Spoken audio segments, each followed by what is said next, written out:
Hello, Facebook.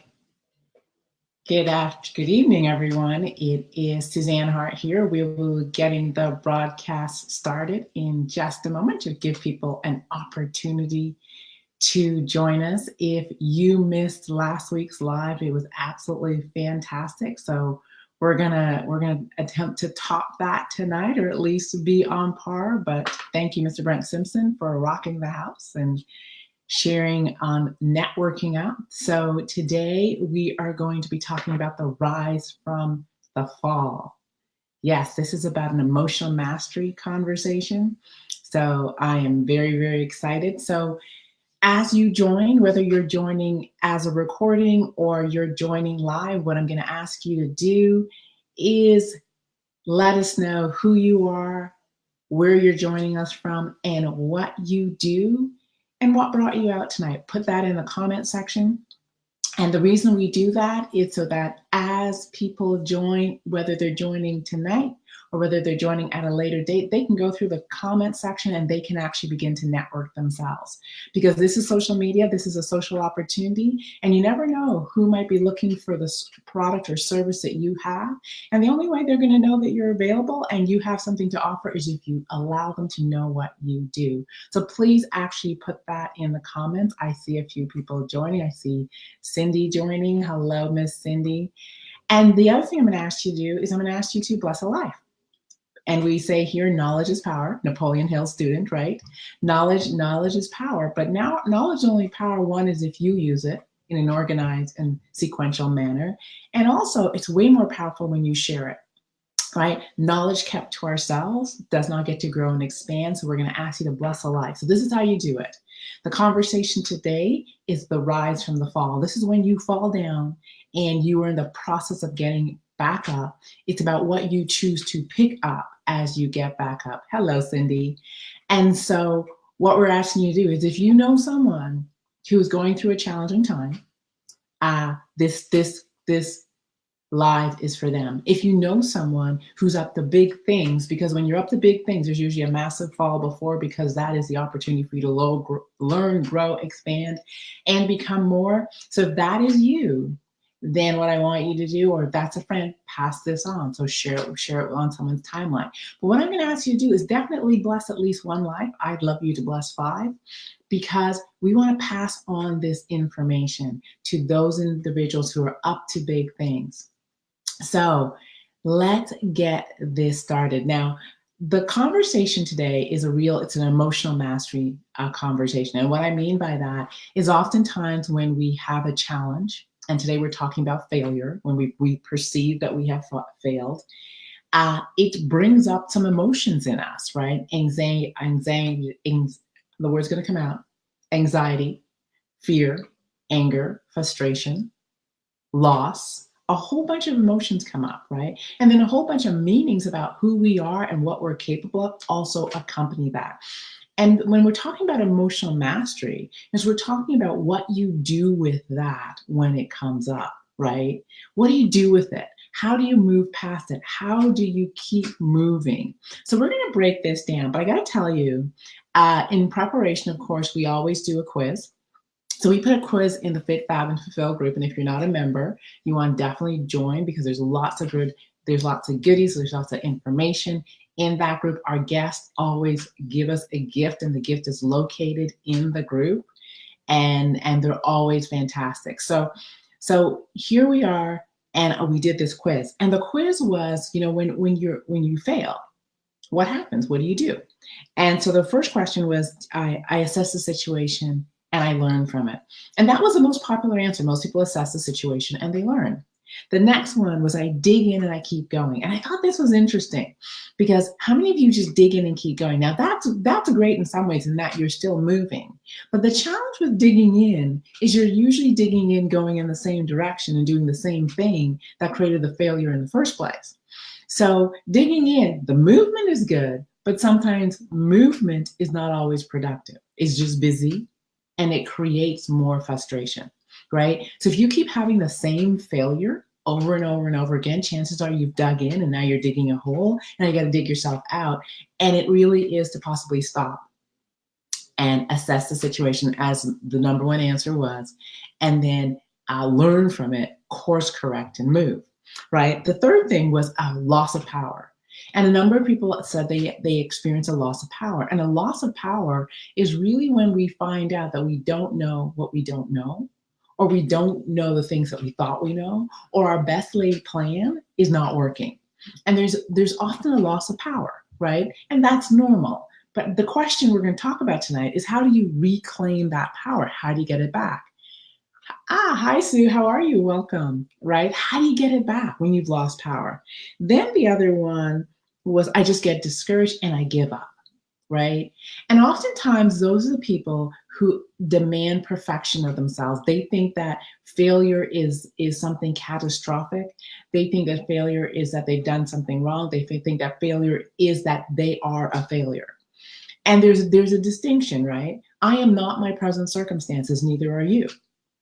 And so who I am doesn't have anything to do with where I am at this point in time. So just because you've experienced this thing we call failure doesn't mean you are.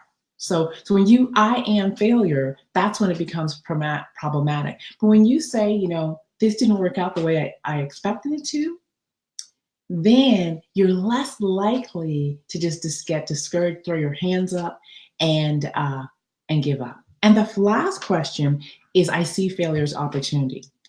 Nobody answered that. I want you guys to get this. Not one person checked, I see failure as opportunity. And this is the purpose of this conversation tonight. Because really, hello, is that Gillian? Hi, Janine, how are you? Welcome, okay? So the purpose of this conversation tonight is to reframe this thing called failure. Right? Most people see failure as a negative thing. Most people see failure as a loss of power. Most people see failure as a loss.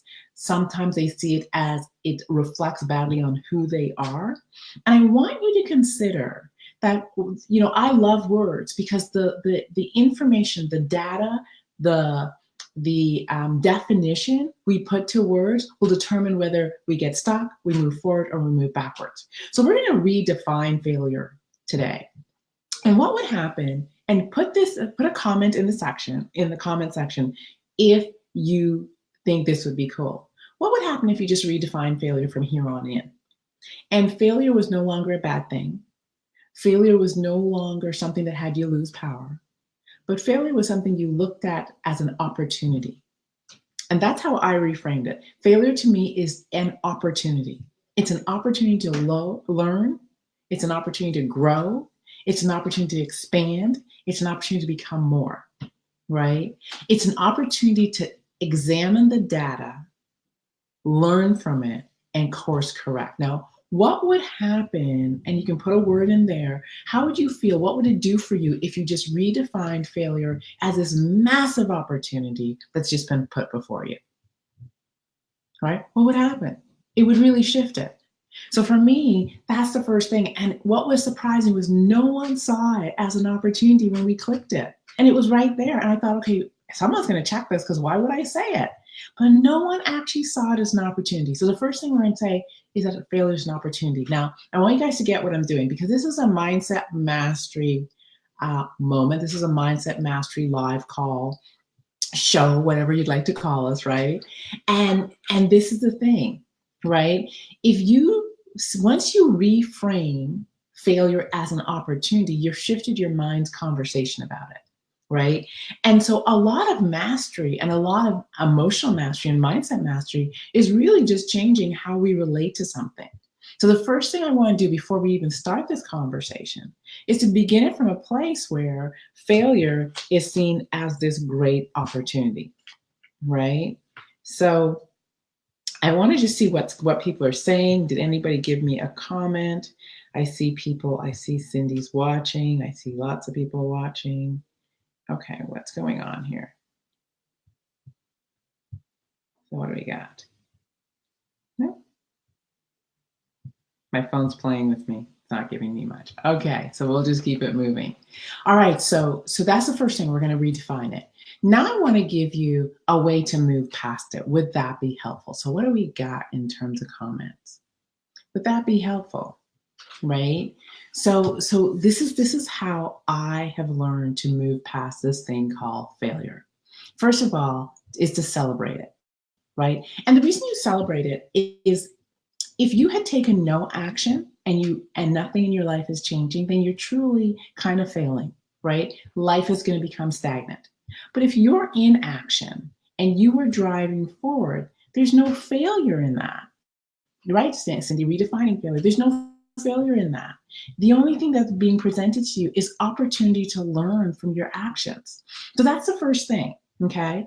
Then what's going to happen is usually when a situation happens, and you are faced with this thing and you say, okay, it didn't go the way I expected, right? Now, for those of you who click that you dig in, right, this is what I want you to consider, that when you dig in, possibly you're not accepting the data, the information. And so oftentimes when people dig in, they dig in and they do the same thing over again because they don't want to accept the information beforehand.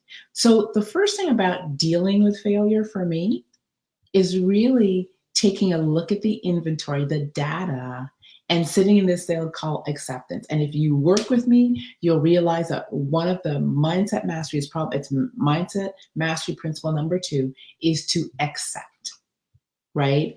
So what that means is every time we do anything, there is information that becomes available. Some of us don't like to look at the information. Some of us will like to look at the information and dismiss it. Some of us will not like the information because we make it mean something about who we are in the world, and it really doesn't. It's just data, right? So we don't sit in this place of acceptance. Most of us sit in this place of avoidance. Let me just continue doing what I'm accustomed doing, or let me just throw my hands up, run away, put my head in the sand, and nothing happens. So the first thing we do is we sit in acceptance. And acceptance is really just analyzing the data. And I call it the what so of the what so. It is what it is. That's all it is, right? And what it allows for is information, right? And for those of you that answered, I evaluate the information. It's really helpful when you sit in acceptance when you're evaluating the information. That means there's no judgment. That means there's no shame. That means there's no blame. That means there's no finger pointing. That means there's no guilt. In order to really sit in acceptance and to really analyze the data, you've got to first manage those emotions. Remember I said this is about emotional mastery, right?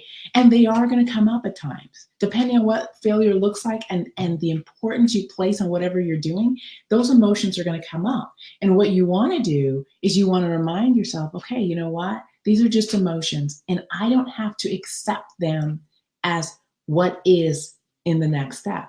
So for me, whenever I feel that twinge of possibly shame, I'm like, Suzanne, no, that's not what it is, right? You should be proud for what you're doing. You're moving forward. When I feel frustration, anger, blame, I'm like, it's no one's fault because right, wrong, good, bad, whose fault it is, it does not serve anybody. It's collect the data. Now, it doesn't mean that we don't learn from the data and take responsibility for what we are required to take responsibility for. And that's going to be the next step. So we'll talk about that. But the first thing you want to do is just be in acceptance. And truly for acceptance to really happen, you can't have the extra noise and the extra emotional energy that comes with those negative feelings, shame, blame, anger, frustration, all those things. Now, blame is really a way of avoiding. Really, it is, right? It's just a decoy. It's a waste of time, really. Now, responsibility and blame are two very different things. So we're going to talk about that. But first of all, shame, blame, anger, frustration, you got to give them all up. And the minute you're able to give them all up, you are now sitting in acceptance. Now, one thing about acceptance that's beautiful is that once you sit in acceptance, it's like it opens up this playing field. It opens up this blank canvas. It opens up this opportunity because the minute you sit in acceptance, two things happen. Your mind goes, okay, this is what it is. And once a mind does that, the mind actually does another thing. It goes, what can we do? What do we do now? Right? Because when you eliminate shame, blame, judgment, you also eliminate this thing called suffering. Because suffering is when we sit in those negative emotions and we relate to them as real. When we eliminate shame, blame, judgment, guilt, anger, frustration, we actually free ourselves up of suffering. And suffering is what prevents us from moving. Suffering is what creates depression. Suffering is what keeps us stuck. So we free ourselves up from suffering. And when suffering is eliminated, the mind doesn't like a vacuum, so it goes to answers, it goes to solution. Okay, so that's the first thing. The second thing that you want to do is you want to take responsibility, right? This is the other thing about failure that's really interesting. And that's why you're going to be required to give up blame and shame and guilt, because you can't sit in responsibility and judgment for that fact, because you can't sit in responsibility and actually hold on to those emotions. Responsibility is actually only available in acceptance and in the blank canvas. And if responsibility is now when you powerfully choose how you are going to respond. So responsibility always comes with solution focused questions. It always comes with asking yourself questions. It always comes with being 100% responsible with how you are going to act and respond to a situation. That's what responsibility is. Now listen to that. I didn't say about right or wrong, shame or blame.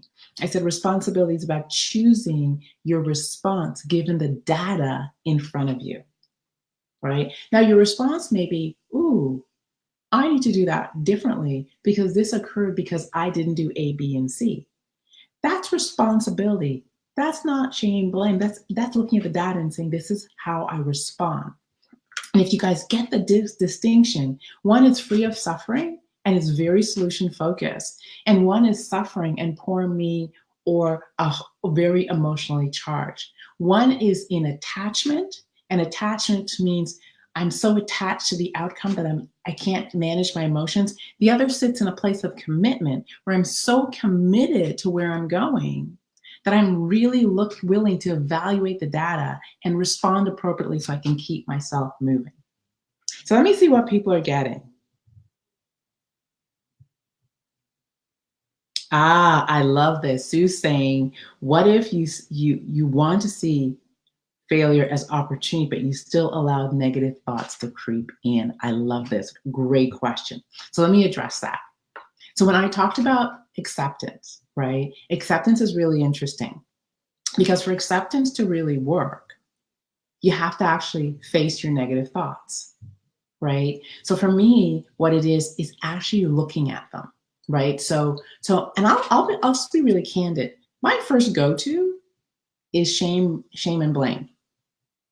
When things happen, I blame myself or I blame others, and I'm just being totally candid, or I go into shame for myself, right? I'm not big on shaming other people, but I'm big on blaming if I allowed myself to just react. Now, what I've learned to do is, because I've done this work, I've learned to actually just go, oh, there it is.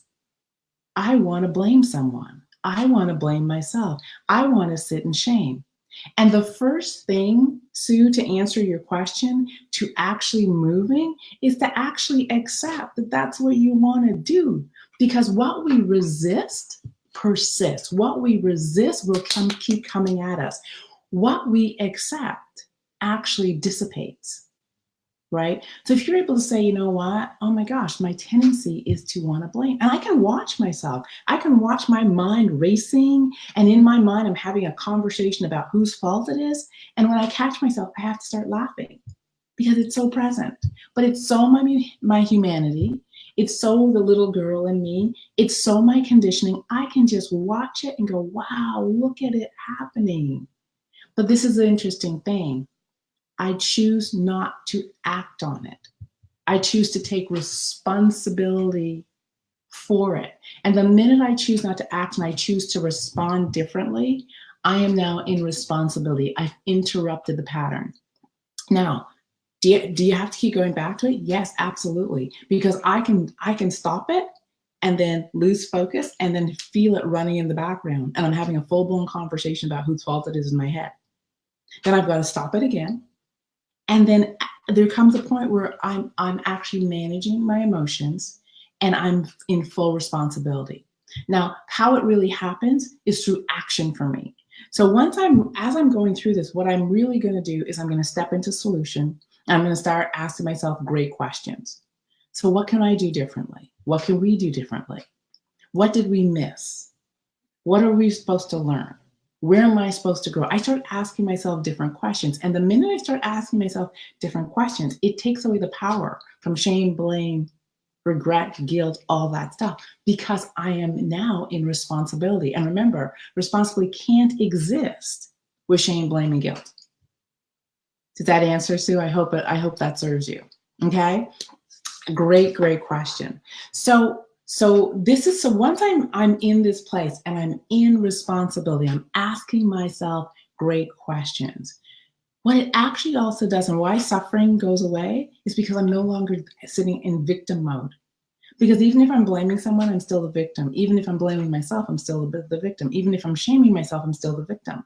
So the minute I take full responsibility and I let go of those, I am no longer in victim mode. I have just stepped into the potential of being the hero in this situation.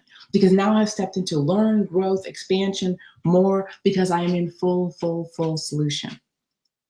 And the minute I step into full solution, I can feel, remember some of you guys, one of the things that was checked, a loss of power, right? The minute I step into full solution, I begin to reclaim power. And I call that the emerging hero, right? Shiro, hero. It emerges from within me and I am powerful suddenly because I realize that within me is an answer.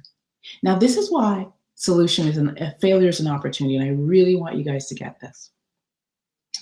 Remember I said that your character is not built in the up here. It's built in the rise from the fall, right? You don't become a better leader, business person, mother, father, friend in those moments when things are going amazing. You become a better friend, a better mother, a better business partner, a better entrepreneur, a better wife, whatever it is, in the rise. And the reason is because there's no reason for us to become better until we hit a situation that demands that we become better. See, why failure is the opportunity is failure is the resistance necessary for you to grow into more. Failure is the resistance in life for you to realize that the path that you're on is no longer working. And you're required to become more, to do different. So see, why failure is an opportunity is the next best version of yourself will never emerge without failure. It won't emerge without the sticking point. It won't emerge without the resistance because there's no reason for it. So see, failure is this opportunity because there's more in you. There's always more in you. Everything you and I require to have the success you and I deserve is in us. It's already there. However, we require events to birth it. We require situations to bring it forth. We require reasons for us to go digging for it. We require circumstances that say, oh my gosh, I am required to become more. And failure, if you reframe it as an opportunity, is exactly what that is. And then we go mining for our diamonds. We go mining for our brilliance. We go mining to become more. And for those of us who learn how to respond, take responsibility, right? Accept, respond, and then act, we'll find it. And we rise. And we rise to a new place. And our character expands. Who we are to ourselves becomes more. So the conversation today was the rise from the fall. And our character is built in the rise from the fall. Our leadership is built in the rise from the fall. Becoming a better parent is built in the rise from the fall. That's all it is. And our access is when we think we have failed. It's just a word, right? It's when we think we have failed. We haven't failed. We've been gifted with opportunity to be more. to have more, to become more. It's all a matter of how you want to choose to look at it. Now, mindset mastery is choosing how you frame it.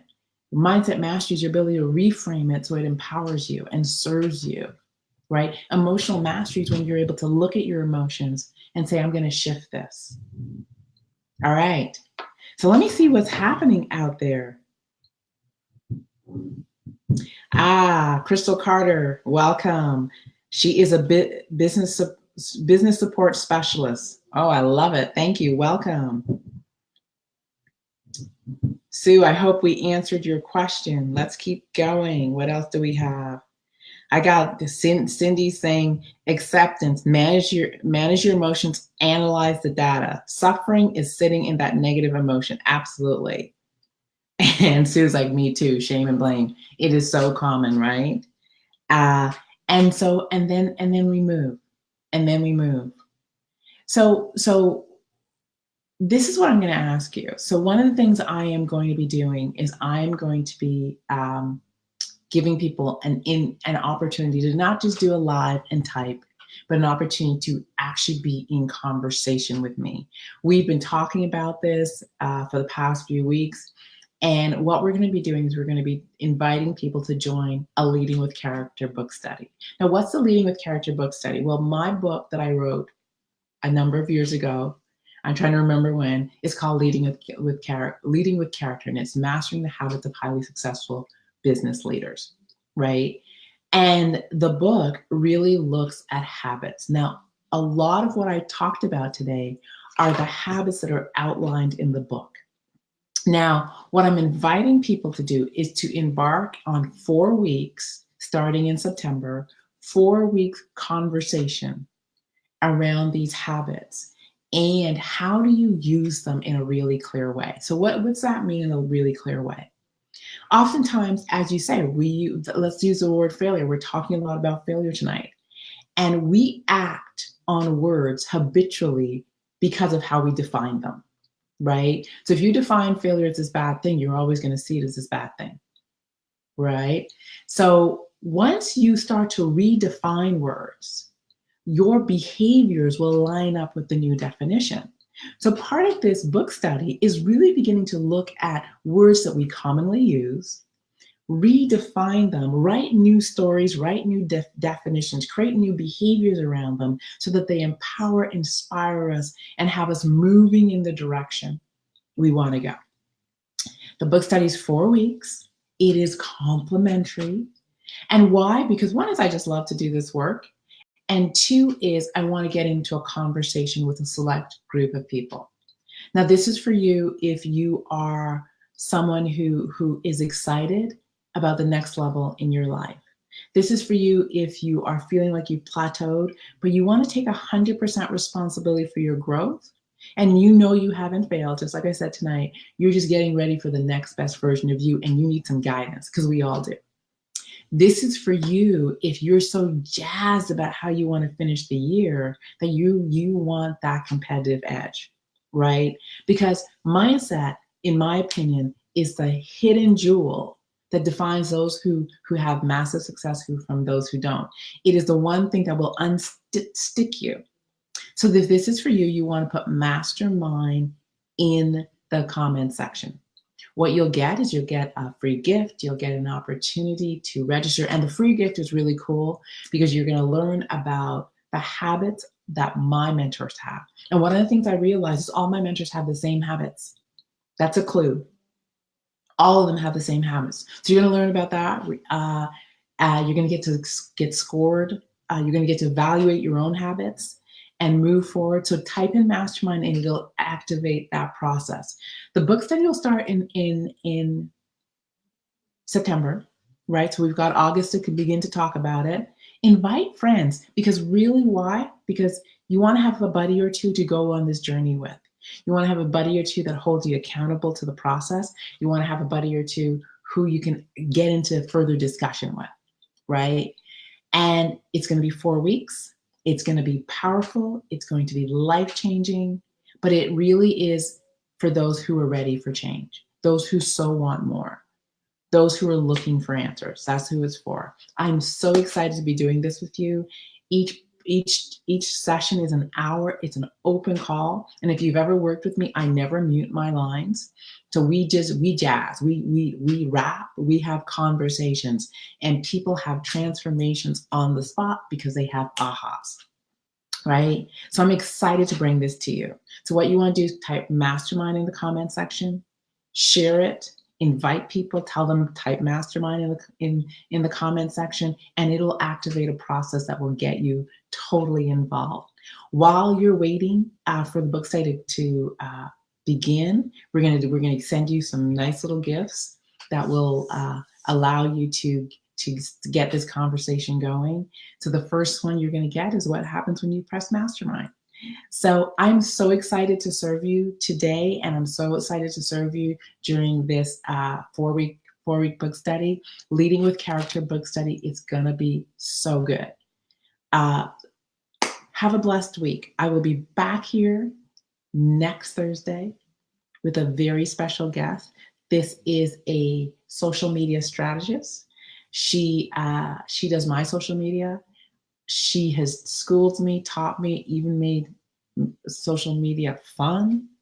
We're going to be picking her brain. We're going to be having some great conversations. So look for the invite. You definitely don't want to miss this call. She's been here before. I don't know if I'll tell you her name. She's been here before. It's Miss Taria Hodge. She rocked the house. And we're going to be having a continuation and awesome conversation. So I will see you next week, Thursday, 7 o'clock Eastern Standard Time. If you want to rock your social media and you want to have a conversation and connect with someone who is totally a strategist in this area, you want to be on this live. Tell your friends, join us 7 p.m. Eastern Standard Time next week, Thursday. Everyone, have a blessed week. I am so glad you showed up. I will see you next week. Take care.